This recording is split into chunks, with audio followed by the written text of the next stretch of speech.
বাংলায় একটা প্রবাদ আছে, মায়ের চেয়ে মাসির দরদ বেশি। Player of the tournament Samsung, তাইলে ফারহান যেটা করলো সেটা কি ছিল? ফারহানের পুরস্কার সঞ্জুকে দেওয়া হলো। ভারত চোর, বিসিসিআই চোর। 2026 টি-20 ওয়ার্ল্ড কাপের man of the series Sahibzada ফারহানকে না দিয়ে সঞ্জু স্যামসনকে কেন দেওয়া হয়েছে, এ নিয়ে যেভাবে সোশ্যাল মিডিয়ায় ঝড় তুলেছে বাংলাদেশিরা, তাতে কিন্তু মানে তাদের যে মূর্খতা প্রকাশ পায় এটা বলার কোনো জায়গা রাখে না।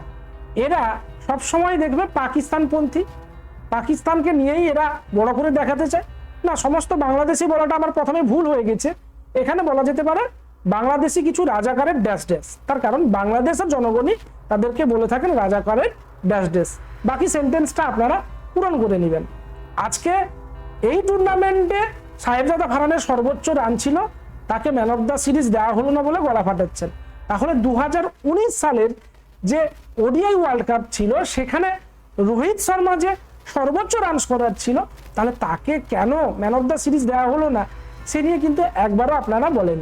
এবার প্রশ্ন উঠবে যে কেন আমরা রোহিত শর্মার নিয়ে গলা ফাটাবো, আমরা পাকিস্তানের প্লেয়ারদের নিয়ে গলা ফাটাবো? তো আপনাদের নিজেদের দেশের প্লেয়ারের হয়ে গলা ফাটাতে পারতেন, সেদিন কি ফাটিয়েছিলেন? নিশ্চয়ই ফাটাননি। 2019 সালের আমি একটা স্ট্যাট আপনাদেরকে দেখাচ্ছি।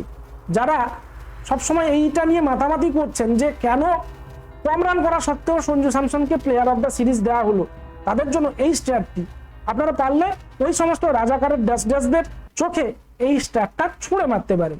দেখুন, 2019 সালের ফাইনাল ম্যাচে প্লেয়ার অফ দ্য ম্যাচ ছিলেন বেন স্টোকস, যিনি 84 করেছিলেন 98 বল, এবং প্লেয়ার অফ দ্য সিরিজ হয়েছিলেন কেন উইলিয়ামসন, তিনি রান করেছিলেন কত? 578। যেখানে এই টুর্নামেন্টে সর্বোচ্চ রান স্কোরার ছিল কিন্তু ভারতীয় দলের সাবেক ক্যাপ্টেন রোহিত শর্মা, যিনি 648 রান করেছিলেন।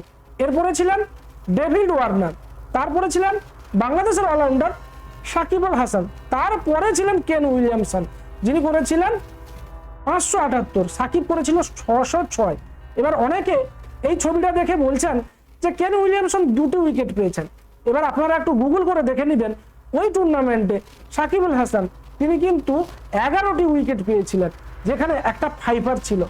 মাত্র 29 রান দিয়ে তিনি 5 উইকেট পেয়েছিলেন।